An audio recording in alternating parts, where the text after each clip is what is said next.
Okay, that was the final thought brought to you by GMC. We'll take our first break, and on the other side, you'll hear our interview with Spencer Stastny. You're listening to 32 Thoughts, the podcast.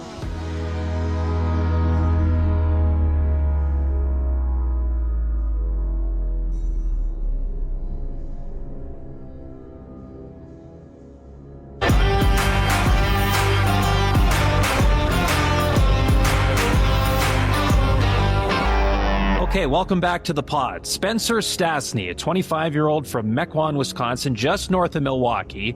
He's a fifth-round pick of the Predators back in 2018, began his pro career with the Milwaukee Admirals, effectively his hometown team. The 2023-24 season, scores his first NHL goal, played his first ever Stanley Cup playoff games. He finished that postseason with the Admirals. On the surface, it appeared Stastny was on a real exciting path. Under the hood, very much not the case. Last September, Stastny did not report to training camp for personal reasons. He remained away from the team until late November. The Predators didn't comment on the specifics. Stastny didn't elaborate publicly until now, Elliotte. Yeah, and the Predators, it should be pointed out, have a great history with getting players help when necessary. You'll remember Brian McGrattan and Jordan Tutu were two players who really credited Nashville for saying, all right, you need help, and we're going to make sure that you get help. So I'm not surprised in the least bit that the Predators kept it quiet and made sure that Stastny was in position to get the help he needed. And we'll hear him tell things in his own words here.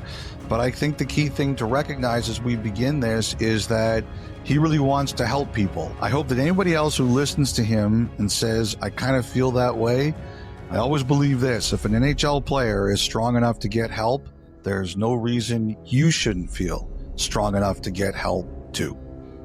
All right, and with that, here is Spencer Stastny's story, as you said, Elliotte, in his own words on 32 Thoughts.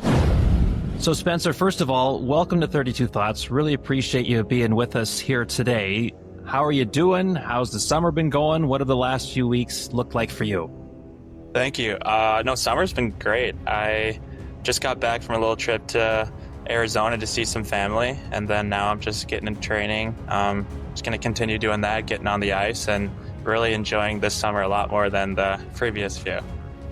Well, it's great to hear. We're glad to hear you're in a really good place. And, you know, I figured we'd start by taking you back to an important moment in your life, and that's the 2024 Calder Cup playoffs. You're playing with the Milwaukee Admirals, which is the Predators' American Hockey League team. You guys win the first round. You beat Texas. And in the second round, the division finals, you beat Grand Rapids, and then it's the conference finals. You play Coachella Valley, and they beat you 4-1 in the Western Conference Final. And it was then you said you had a major moment in the dressing room that brought you to a critical point in your life. Can you take us through this? Yeah, the season prior, we lost to Coachella, I think 4-2, and there was a little rivalry there. And the year before, I think I had a pretty good playoff run with my D partner, Adam Wilsby. And then you scored the winning goal against the Manitoba Moose, yeah. right? Oh, yes, yeah. That's yeah, right. that was a fun one. Mm-hmm. Yeah, and then that year we lost 4-1, and I remember sitting in the locker room after that last game, and it was in Milwaukee. And I was looking to my left and I was looking to my right, and I wasn't in a great place. And I mean, we'll get into that a little bit more, but I saw Cal O'Reilly on my left, and I was sitting there pretty happy that the season was done. I was absolutely miserable, and I had nothing in the tank. And I saw him on my left just defeated, absolutely just looking miserable, or tears in his eyes, like he wanted to win that game more than anything. And that's kind of when I realized what I was going through and how I was feeling was not fair to him or fair to anyone else on this team. So what were you feeling? Gosh, I think at that moment it was it was tough. I mean, right then I was thinking it's like I'm done. I'm absolutely done with hockey. That whole playoff run, I think I really took a deep dive into thinking about the future and thinking about what I've been through. And in that moment, looking at Cal, looking at the rest of my teammates, I knew that it wasn't fair to them, and I was at that point I'm retired.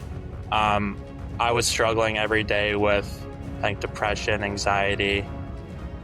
I mean, a little bit of everything, it felt like, and it was just overwhelming. I would call the therapist in Nashville almost every day before the game for what seemed like hours, just crying. Like every game I went into it thinking, I can't do this. I can't get on the ice. I can't go there. I'd hop on the ice. I'd take 10-second shifts. And like, even our D coach, like Scott Ford, was like, what are you doing? We need you out there. And I just had nothing. Like I had a decent year, had some points. And then come playoff time, I was checked out. I think I had 0 points in however many games I played. And I just wasn't there. And that's when I realized that I can't do another year of this, putting my teammates through that when I'm just checked out, when I'm not even trying to be out there. And I thought hockey was just not for me in that moment.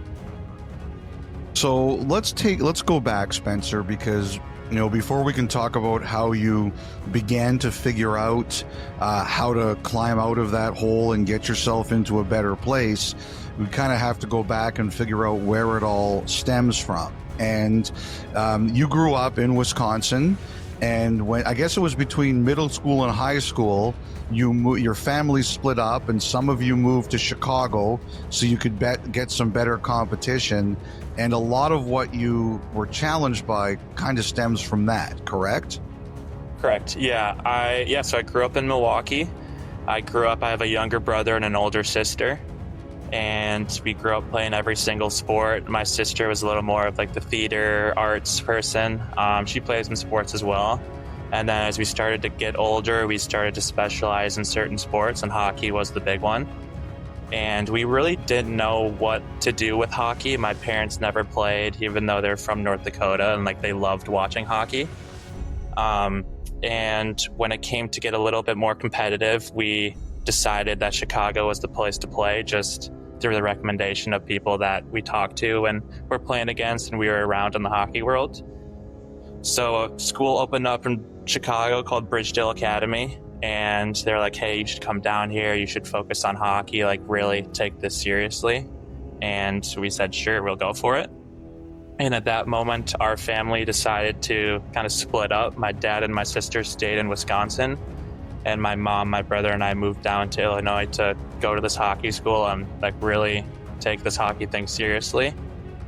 And then from there, I think what I was going through and what I was struggling with, I mean, up until now and into the future, I'm sure it started right there. And I didn't really realize until much, much later, as like when I entered the NHLPA program and when I took some time away. But yeah, I mean, I loved it in Chicago. I was there for 3 years, from 8th grade, 9th grade, and 10th grade. And it was like the best time of my life. Like I was waking up, playing hockey, going to school, going to play hockey in the afternoon. And it was incredible. But I didn't really realize it until years later.